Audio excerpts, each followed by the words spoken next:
acceptance, peace, and presence is what allows us to have the surrender. And also, again, it all sort of weaves in. It's never a 1, 2, and 3, but all together. Yeah, and it's quite beautiful.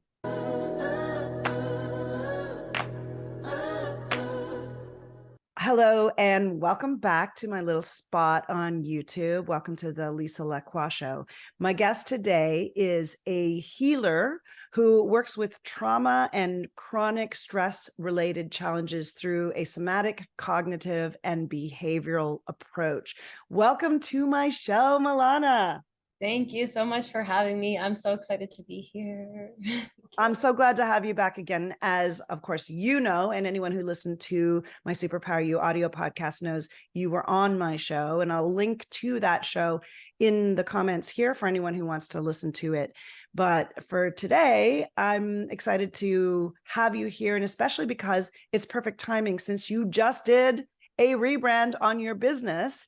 Okay. So give a little bit more context to my introduction and tell my listeners, my viewers, and me what direction you're focusing on now and how you're thinking about it. Yeah, thank you so much. So I did just rebrand. The new business name is Authentic Life Coaching. And before I was doing a lot of work in fitness and through the lens of fitness. So now I kind of just pushed that to the side and left that for the other fitness professionals. And I am focusing on the coaching. And so it's called Authentic Life Coaching because ultimately the work that I've been doing this whole time, and I think the work that all of us are striving to do as we're working through healing trauma and like letting go of past stories, is to become our full authentic selves, because we hide that version of ourselves, the truth of ourselves, underneath people's expectations and opinions, right? We want to be accepted and loved and all these things. And so we become people pleasers. We wear all these masks. And so ultimately, it's about healing all of those pieces and like taking off the masks that we just don't need to be wearing and feeling really safe and comfortable within our own bodies and being our authentic self. So this is what I do. And I mean, I've been doing it for quite some time now, and I'm just really excited that my whole business now just represents exactly that. Yeah, in fact, I was looking back at the notes from our other conversation. That thread has always been there, which is, of course, in line with my idea of a superpower, which is that there's always an essence of who we are at the thread of everything we do, regardless of the time or the circumstances, the business incarnation, the particular branding. So I also love and resonate with the idea of taking off the masks. And the way that I think of that, or the language that I use, is unveiling. When we're unveiling ourselves, like there's a unveiling that means removing all of those things to really show who we are. And so, as usual, there's always great resonance in the way that you're thinking about things. And of course, that's why I want to have you here. From the time I met you to now, you have been such an example of massively transforming your life. And so I've known, as I've been watching, oh, I need to have another conversation with Milana. I need to dig a little deeper into what's been behind that transformation and how you are experiencing that.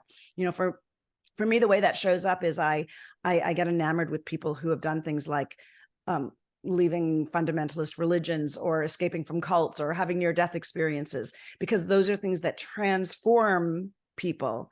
And so now watching you from that earlier time when we first met and seeing you transform, I really wanted to understand a little bit more about what your journey's been. So is there anything you can share about like the top level of transformation of your ability, your willingness, your resilience that's allowed you to make the changes from then to now? Let's call like the last 3 to 5 years.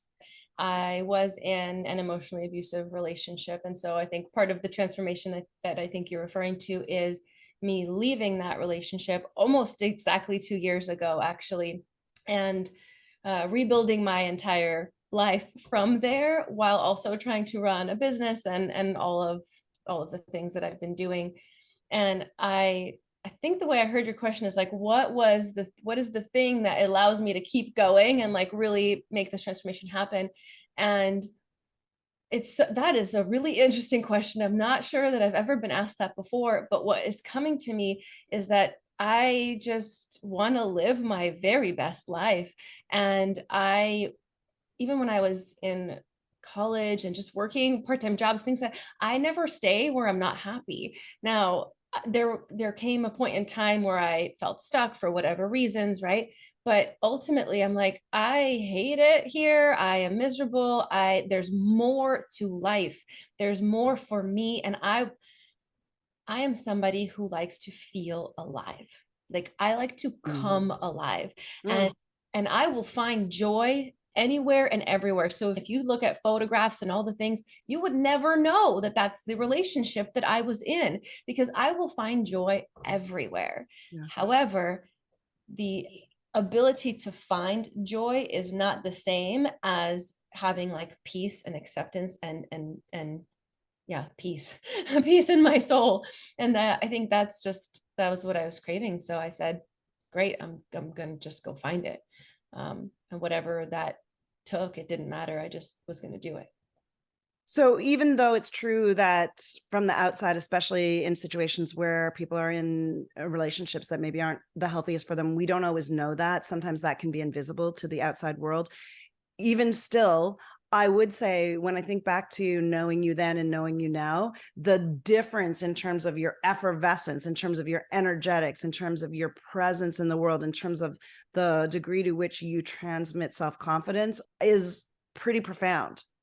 And so I guess I'm wanting to say that because I'm always looking for people's personal stories, but also how it's generalizable to other people and how other people might make use of it. And I think the piece that I want to underline is that transformation in that way is possible.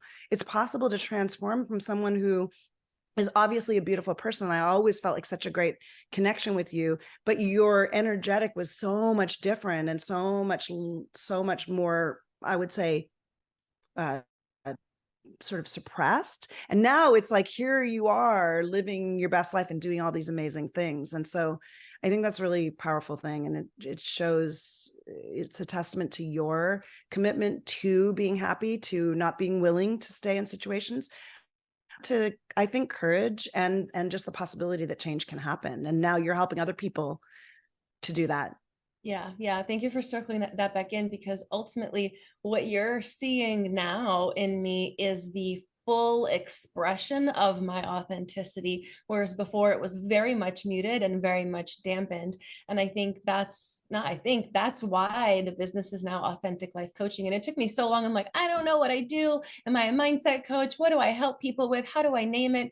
It's this, because when I allowed myself to open up some of the doors, right? Take down pieces of the masks. And I created a little bit of safety and a little more. And now I'm at this place of like, you want to talk about me, you want to have your opinions about me, you don't like me, okay, cool.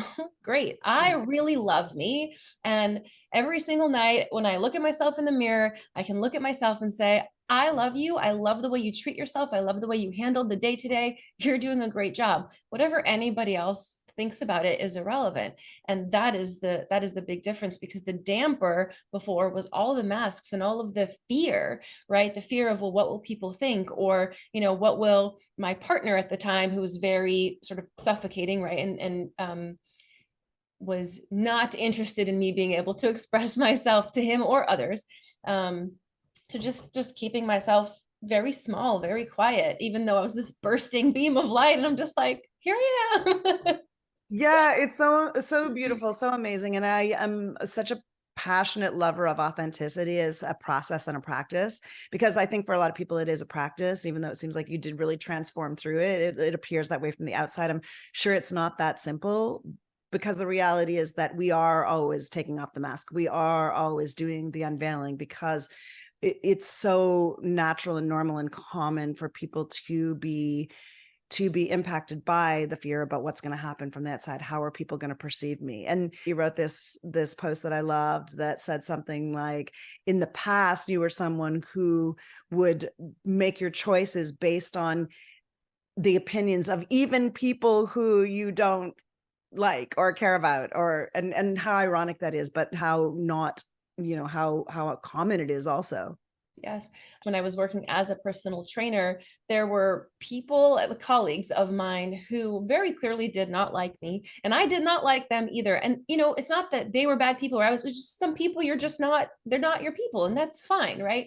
But I would try to train people differently, even though I'm like, well, this is what needs to happen. But now people are questioning my work and this. So yeah. And it's exhausting, right? It's exhausting to keep up this show and to show up in all these ways. And again, especially in front for people, for why? For why? They're not going to like you anymore. They didn't like me anymore. I didn't like them anymore. And so ultimately, I feel such liberation from you and the way you show up.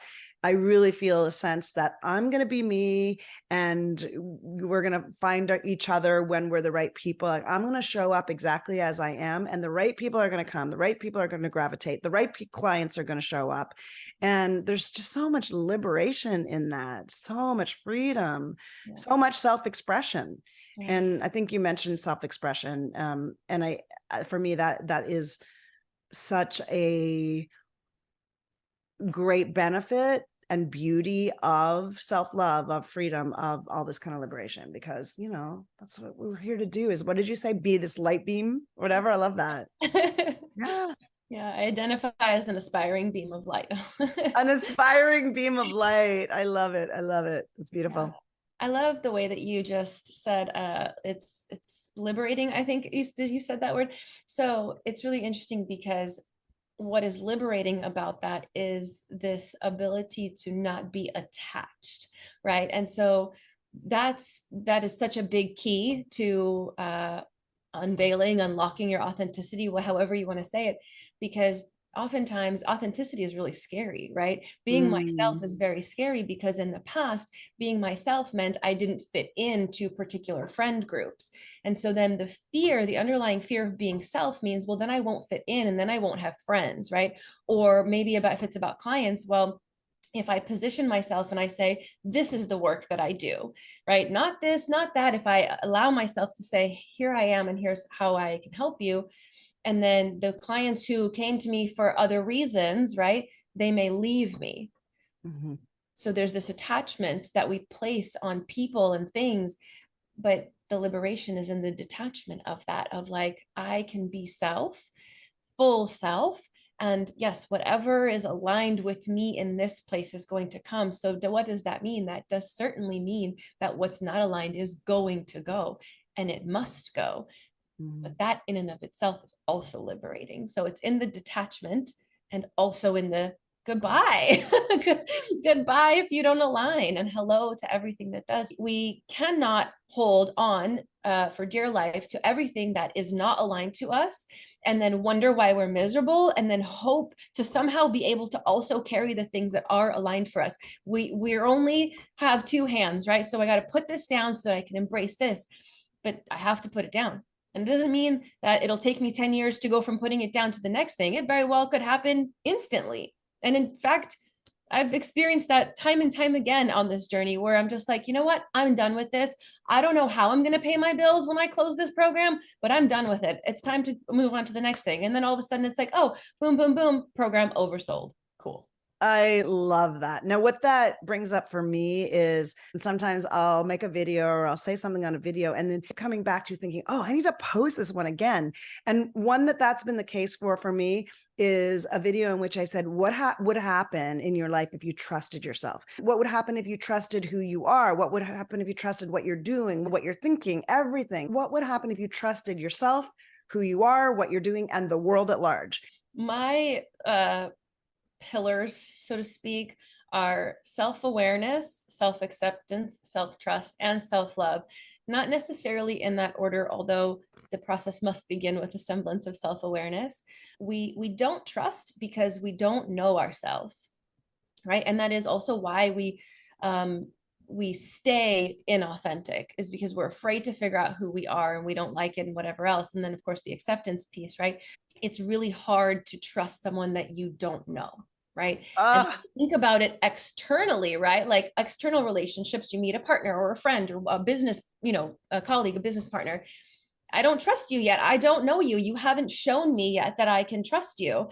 And we abandon ourselves for so many decades often that we don't even know who we are. So how am I supposed to trust myself if I don't know who I am? I can't even accept myself if I don't know who I am. Oh, that's so good. I've always felt self-awareness is one of the first things in everything that I do. It's like, where are you right now? Self-awareness seems like the starting point, but I love that you create that as the foundation and the central pillar for then moving to, so it's self-awareness, self-trust, self-love. And what was the last one? Self-acceptance. Self-acceptance. What's the distinction for you between self-love and self-acceptance? Mm. Okay, so I'm going to put this externally because it's so much easier when it's outside of us. Yeah. So, for example, my friend is making a decision and I love her. She's my very best friend. I can accept her decision, or I can say, I don't like this decision, right? Or whatever it is, but I'll still love her regardless. So there's this piece of whether I accept myself or not, I can love myself right now in this moment. And also, as I allow myself to just accept myself for who I am, for just being a human being, then I get to love myself even more, right? Because it's again, it's not a 1, 2, 3. It's always a constant intermingling of all four of these concepts. And I think again that self-love is kind of overarching all of them and can again be woven in, if that makes sense. No, it totally makes sense. And as soon as you said that, I'm like, of course, there's a difference between self-acceptance and self-love. When you put it in that context, it makes it so obvious. And in fact, it's a really good segue to one of the things I wanted to speak with you about, because I've personally been grappling with this particular challenge, being someone whose life, whose business, like you, is about constant improvement, change, growth, and especially when it's through a lens of self-love and acceptance. There's this tension between improving and changing and loving the journey and exactly where you are right now. And I am in particular in a couple of different communities that have getting feedback as the personal growth process. So there's two particular communities I'm involved with, and they both have a process that says, give me a number, rate me, and then tell me what you liked and tell me what you didn't like so I can improve on it. And I have such an ambivalent relationship with that, because I am someone who does love growth, who loves change, who thinks there's always the possibility to imagine and aspire to something more. And yet that's in conflict with the idea of trusting yourself and the circumstances and being okay with where you are right now. So ever since I read the post that you wrote, I wanted to have this conversation with you, because you wrote that the number one most impactful thing you did, and you were talking about to maintain consistency in your health and fitness, but it could apply anywhere, physically, mentally, emotionally, was to decide that everything I am and everything I do is enough. And I continue to decide that every single day. Yes, yes, yes, yes. Okay, here's the thing. I am going to use a fitness example here because I'm still a personal trainer, and this is the best way to explain it. When we are stretching, okay, I'm trying to stretch my hamstrings because they're tight, whatever. When we're stretching, if I go into the stretch and I immediately force myself beyond what my body can do, so I don't accept where the stopping point is, and I push into that stretch, number one, I will likely hurt myself, okay? But number two, because I never got to meet myself where I was, I didn't teach my body the pathway to stretching that hamstring. Does that make sense a little bit? Yeah, So, it does. in order for me to move forward, I have to be right here where I am right now. Because how can I possibly take my next step if I do not see where my feet are? So there's an element of feedback is sometimes helpful, but when we're constantly asking for feedback because we think that the moment of where we, okay, there's something about feedback that's useful, but it's also in some ways it's a little bit giving the power to someone else. yes, yes, yes, yes. The most important piece is to start with presence. Like Yeah. we have to start with presence, and we cannot have acceptance if we don't have presence.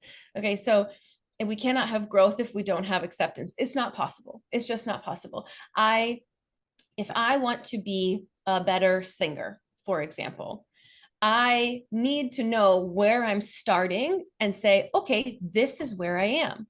And this is what I need to learn next. So too, if I am working to be a better educator, a better coach, a better writer. I need to know where I am so that I can take my next steps.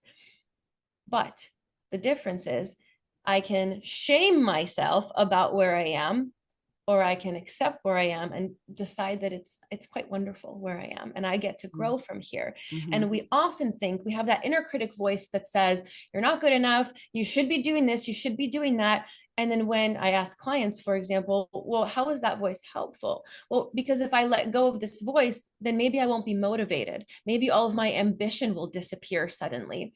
And it's like, okay, but is the shame actually helping you take your next steps?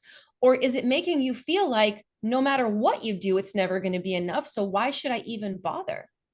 So is it actually helpful? Not really. Yeah. And I, like I say, I'm really grappling with this because on the one hand, there's a part of me that thinks, well, of course you have to know what's not good in order to improve it. But then I actually second guess. I'm not 100% sure that's true. I think it's the self-awareness part for sure. But I love putting your model on it because if you come from a place of self-awareness and self-acceptance and self-love, that seems like the place from which you can say, now that I'm self-aware, and you're not abdicating the judgment about it to other people, which, yeah, sure, you can have perspective from someone else that you might not have. But there's a fine line between abdicating your own personal autonomy and sovereignty about who you are and where you're going and that. But if you start from the self-awareness and say, here's where I am, here's what I accept, I even love where I am now, that seems like a place to blossom from rather than to push yourself forward and change, which maybe it's just a different model, you know? Yeah, it's a much more pleasant model. There's that aggressive energy with the pushing, and it's like, why are we pushing? The truth is if one has a desire for growth and they have ambition and all of these things, that won't go away, and it doesn't make it easier if you're trying to force your way into things. If you speak to people who say, well, I'm maybe just not okay with this, if we peel back more of the layers, underneath those layers is shame. There is a sense of shame, and maybe it's not even their voice and they're not super aware of it, but again, that's where the awareness piece comes from. It's a much more peaceful place to create change and grow, and it's not coming from this, I'm not good enough and so therefore I should be better. It's like, no, I'm a great human being, and like, how much better can I get? How much better can life get? How much kinder, more compassionate, more ambitious, more driven? How much more can I have?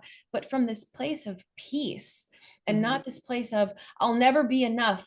So somebody tell me I'm good enough because let me show you what I can do. It's like, no, I'm good right here. I'm good. Yeah. I love that you said that if we're someone who wants to grow and change and contribute and be in service, and we have a vision and a mission for what we're up to in our lives, that's not going to go away.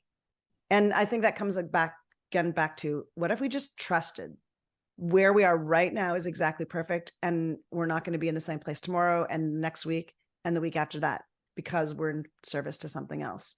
It's a very subtle shift in perspective, but I think it's an important shift in perspective. And it's probably one of the more challenging pieces of all of this, right? Because it's hard to, it's easy to say, more challenging to do, because the saying is here up in the intellect. That's the cognitive piece where I can change my thoughts. But when my body, that somatic perspective in my body goes into a panic, we want to trust ourselves. We might say we trust ourselves, but then there's so much. That's where the real work comes in, is in creating that sense of safety and like soothing that panic. And again, the awareness of like, okay, I'm feeling panic right now, the acceptance, like rather than shaming the panic, rather than pretending you're not in a panic, just being like, I'm in this panic right now. All right, well, what does this panic have to say right now? Like, why am I in this panic? And sort of pursuing this exploration of self and emotion and all these things. And again, like I said, this is the work that I've been doing for a while, but the work that we're all doing is creating safety in our system so that we can trust and accept and be. So that's a really good segue into some of the connections that I want to draw and underline that you have this experience, and you have an experience using somatic work and working with the body as a trainer. And then you have some education and some background academically in psychology too. And so it looks like you're bringing together all these beautiful pieces. Yes. Yes, yes, yes. And so this is earlier we were talking about a niche, and I'm like, this is why I don't have a niche, just because my brain attaches to everything and I'm such a learner. And so Same, I same, take same. it. I take it and I bring it all together. But that's because our mind and body isn't really that separate. Like we talk about it separately, but it's truly the same. And so when I work with bodies as a personal trainer, I must address the underlying emotional and psychological experience. And so too, when addressing the emotional and psychological experience, we have to involve the body. So it's a beautiful weaving together. And I will just brag on myself for just one moment. I recently Please, please, please. I recently reconnected with an old mentor of mine and just joined a new program with her. And as we were talking about this one thing that I started, it's called Siren Central Stretch, and it's part of a bigger program now.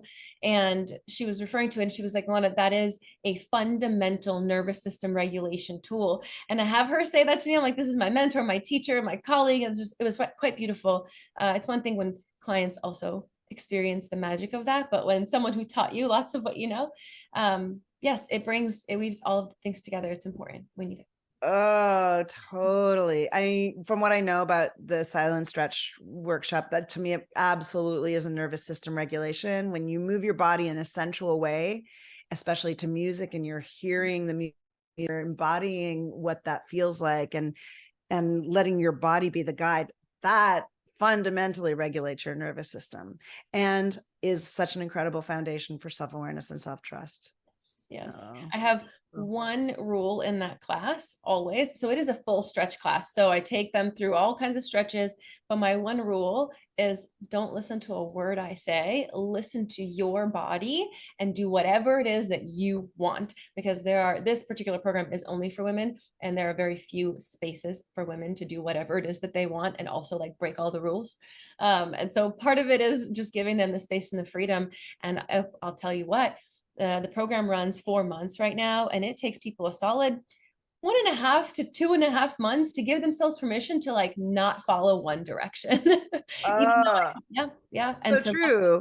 We're so conditioned to be good girls. exactly, exactly. But then once they start doing that, they're like, well, you said do this, but this hurt for me, so I wanted to do this instead. And it's like a little door opening of like, wow, my body wanted this.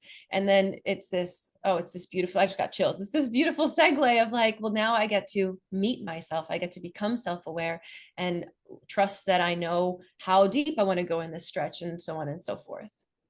Trusting the wisdom of our bodies is something that we do have to keep relearning over and over again, because we have been, for so many reasons, for so many generations, from so many different systems of thinking and learning, told to not trust our bodies, that our bodies are not the moral path or all the things. So coming back to our bodies as home is, whew, thank goodness you're doing the work. Thank goodness I'm doing that work. Thank goodness so many other people are doing it in so many different ways, because it's so needed. On a similar topic, I've been doing a practice that I call the subtle erotic, and it's about bringing women into the experience of the erotic and desirous and pleasure-based experience in their own bodies, that is felt, that doesn't have anything to do with all the ways that we've been taught to be performative or to show, that doesn't have to do with what we look like, but is touching on the subtle parts of it that has been, we've lost so much awareness of because of all the other messaging. And so, sort of similar. Can you say more about that? The subtle pieces, like just an example of that? There's an aspect of our pleasure in our bodies and of our erotic selves that could just be the tiniest little buzz, Mhm. like a tiniest little electrical current that's going somewhere through our bellies, or through our pelvic floor, or maybe down through our hearts, some that's very, very subtle. And I probably will increasingly use the image of the body electric, like the electricity of our body and where the currents come from. So that's an example of the subtle erotic that we mostly don't even notice, because we're so busy with the big aspects of pleasure and the big aspects of the erotic. Yeah, yeah, totally makes sense. Totally. So, but all the same thing, in the sense of, how do we keep on saying, okay, listen, okay, body, I trust you. Okay, what do you have to share? Yeah. What am I really feeling? Yeah, that was a really powerful statement there. It's like to listen, and that's what it takes. That's what all of this takes. It's that listening piece. But how can we listen? Well, we have to have a quiet space. So we have to slow down enough to hear ourselves, to even ask ourselves that question. And so that's part of all of this, all of this work. Yeah. Absolutely. So who are you working with right now? What kind of work are you doing with them? Oh, goodness gracious. Who am I working with and what am I doing with them? I do have that program for women.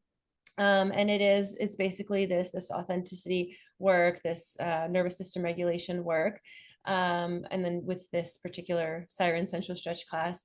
And I do a lot of one-on-one work right now. I sort of shifted into doing a lot of that with all genders.